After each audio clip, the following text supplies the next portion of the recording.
Mahavatar Parshuram part 2। Part 1 की link मैं नीचे दे दूंगा। जिसने पार्ट 1 नहीं देखा वो जाकर देख लेना। तो चलिए वीडियो को शुरू करते हैं बिना किसी देरी के। रामायण में भी परशुराम का महत्वपूर्ण योगदान है।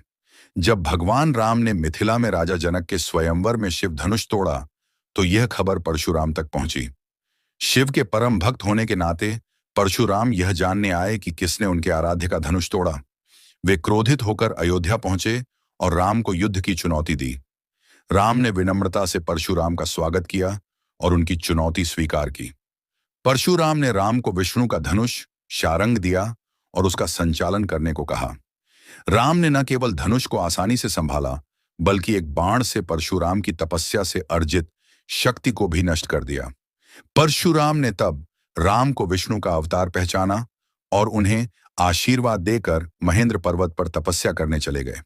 फिर इसके बाद द्वापर युग में महाभारत में भी परशुराम एक गुरु और युद्ध कौशल के महान शिक्षक के रूप में दिखाई देते हैं।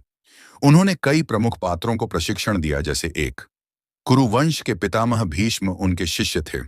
हालांकि भीष्म और परशुराम का एक युद्ध भी हुआ जब परशुराम ने राजा अंबा के लिए भीष्म को युद्ध में हराने की कोशिश की।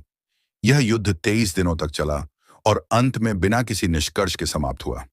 2 द्रोणाचार्य।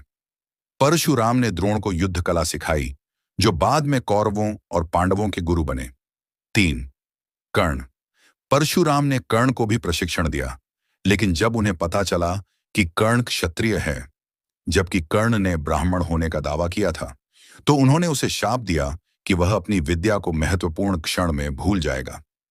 परशुराम कुरुक्षेत्र युद्ध में प्रत्यक्ष रूप से शामिल नहीं हुए क्योंकि उन्होंने युद्ध से पहले ही तपस्या में लीन होने का निर्णय लिया था। परशुराम को अमर माना जाता है। ऐसा विश्वास है कि वे कलयुग के अंत में कल की अवतार विष्णु का 10वां अवतार के गुरु बनेंगे। आज भी परशुराम की कहानी प्रासंगिक है।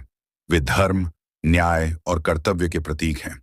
कई समुदाय, विशेष रूप से ब्राह्मण और कोंकण क्षेत्र के लोग, उन्हें अपना कुल देवता मानते हैं। परशुराम जयंती वैशाख शुक्ल तृतीया पर उनकी पूजा की जाती है। महावतार परशुराम की कहानी एक योद्धा ऋषि के जीवन का प्रेरणादायक चित्रण है।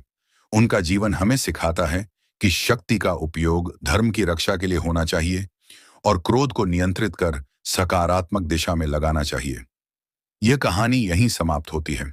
अगर आपको किसी ऐसी ही वीडियो देखनी है तो हमारे चैनल को सब्सक्राइब करें।